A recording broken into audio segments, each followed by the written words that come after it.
Dime tú, ¿verdad? Me diré lo que está pasando. Tú sabes cómo estoy sufriendo. Todo lo tengo que decir. Cuéntame, tu despedida para mí fue dura. ¿Será que te llevo a la luna? Y yo no supe hacerlo así. Te estaba buscando por la calle gritando. Eso me está matando. Klasifikasi bentuk negara dan sistem pemerintahan. Anggota kelompok Rohmas Salsabila, Niken Ayu Meika F, M Aditya Firman P, Widianti Febriana Putra Vifto A. Poin pembahasan pendahuluan bentuk negara, sistem pemerintahan, kesimpulan. Pendahuluan. Bentuk negara diklasifikasikan menjadi dua, yaitu negara kesatuan atau Unitary State and State dan negara serikat atau Federal Band State. Sejarah mencatat berdasarkan perjuangan yang panjang untuk melahirkan negara Indonesia merupakan suatu proses pengorbanan dari seluruh elemen bangsa yang bersatu dan memiliki rasa nasionalisme tinggi untuk menentang, mengakhiri penjajahan kolonialisme dan imperialisme. Bangsa ini terlahir dari perbedaan dan perdebatan yang panjang dari para pendiri, namun menghasilkan kesepakatan untuk merdeka dan mendirikan negara Indonesia. Kebijakan pemerintah yang telah memberikan tugas pembagian kewenangan antara pusat dan daerah merupakan amanat Undang-Undang Nomor 32 Tahun 2004 sebagaimana dilakukan pembaharuan pada Undang-Undang Nomor 23 Tahun 2014 tentang pemerintahan daerah dengan tujuan mempercepat untuk mewujudkan kesejahteraan masyarakat dengan memberi kesempatan dan keleluasaan kepada daerah untuk menyelenggarakan otonomi daerah.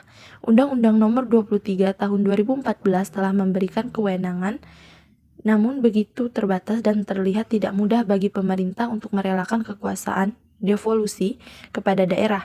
Otonomi daerah dapat dikatakan sebagai sebuah instrumen untuk memelihara negara kesatuan untuk mewujudkan pemerataan, kemakmuran, kesejahteraan, dan keadilan di berbagai bidang. Klasifikasi bentuk negara. Ada dua bentuk negara, yaitu 1. Negara kesatuan. Pemerintahannya dijalankan oleh satu pemerintahan pusat dan ada daerah-daerah. 2. Negara serikat atau federal. Pemerintahan diselenggarakan oleh dua pemerintahan. Kedaulatan di negara serikat atau federal ini berasal dari negara bagian. Contoh negara bagian, Amerika Serikat, India, dan Jerman.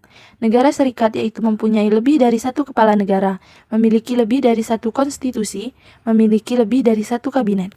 Macam-macam bentuk negara. A. Negara kesatuan. Negara yang tidak tersusun daripada negara bagian, jadi negara kesatuan hanya ada satu pemerintahan dan mempunyai ciri-ciri, yakni kedaulatan tertinggi ada pada pemerintahan pusat. Penyerahan kekuasaan kepada pemerintahan lokal hanya dapat dilaksanakan atas kuasa undang-undang yang dibuat oleh Badan Legislatif Nasional. Tidak ada satuan yang lebih rendah serta mempunyai sifat yang setara. B. Negara serikat. Negara federal dibentuk oleh sejumlah negara bagian atau wilayah yang independen, sejak awal memiliki kedaulatan pada diri masing-masing negara. Negara dan wilayah pendiri federal berganti status menjadi negara bagian atau wilayah administrasi dengan nama tertentu dalam lingkungan federal. C. Negara konfederasi. Menurut L. Oppenheimer, negara yang terdiri dari beberapa negara yang berdaulat penuh untuk mempertahankan kemerdekaan intern dan ekstern bersatu atas dasar perjanjian internasional yang dilakui dengan menyelenggarakan beberapa alat perlengkapan tersendiri yang mempunyai kekuasaan tertentu terhadap negara anggota konfederasi, tetapi tidak terhadap warga negara.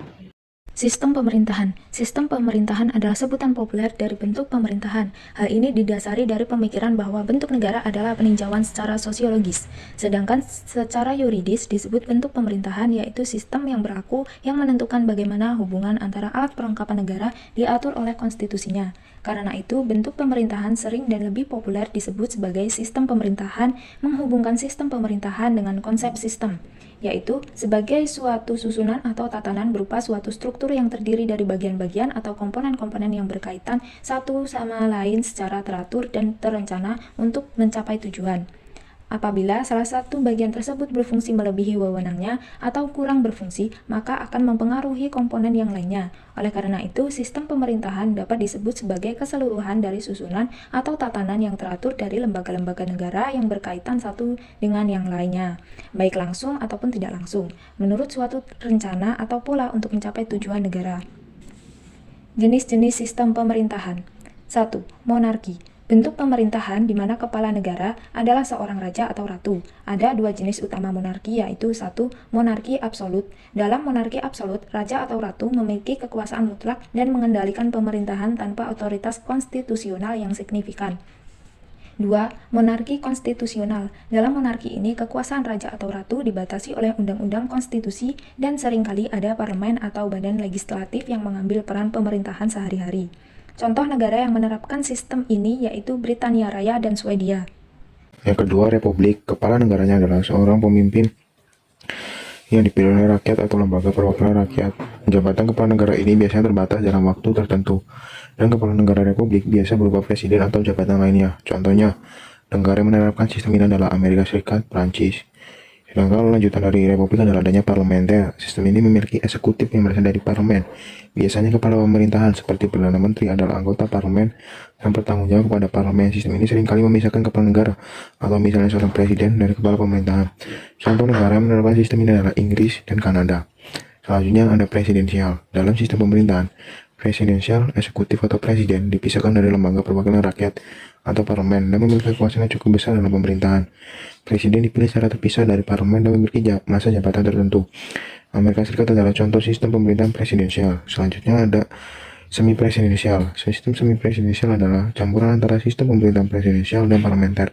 Di sini terdapat presiden dan kepala pemerintahan atau biasanya Perdana Menteri yang membagi kekuasaan eksekutif. Contoh negara sistem semi-presidensial termasuk Prancis dan Rusia. 6. Otoriter dan totaliter. Dalam bentuk pemerintahan otoriter, kekuasaan sangat terbatas pada satu individu atau kelompok kecil, dengan sedikit atau tanpa kendali dari rakyat. Dalam bentuk pemerintahan yang totaliter, kontrol negara atas seluruh aspek kehidupan masyarakat sangat kuat dan seringkali didasarkan pada ideologi tertentu. 7. Anarki. Anarki adalah kondisi di mana tidak ada pemerintahan sentral yang efektif atau otoritas tertinggi. Kekuasaan politik tersebar di antara berbagai kelompok atau individu, dan ketidakstabilan politik sering terjadi. Penutup, kesimpulan, bentuk negara bermaksud membahas sistem penjelmaan politik dari unsur-unsur negara. Susunan negara adalah menyangkut bentuk negara yang ditinjau dari segi susunan, yaitu negara tunggal dan jamak. Setiap bentuk pemerintahan memiliki karakteristik dan dinamika yang berbeda-beda, dan penggunaan salah satu bentuk pemerintahan tertentu akan sangat mempengaruhi tata kelola negara dan hubungan antara pemerintahan dan rakyat. Saran, dalam penggunaan sistem pemerintahan sebaiknya disarankan untuk menyesuaikan latar belakang sejarah Dan situasi politik kenegaraan yang mendukung dalam penggunaan sistem pemerintahan. Hal ini maksudkan agar sistem pemerintahan yang digunakan sesuai dengan kehendak dan kebutuhan politik negara demi mencapai tujuan yang diinginkan oleh negara.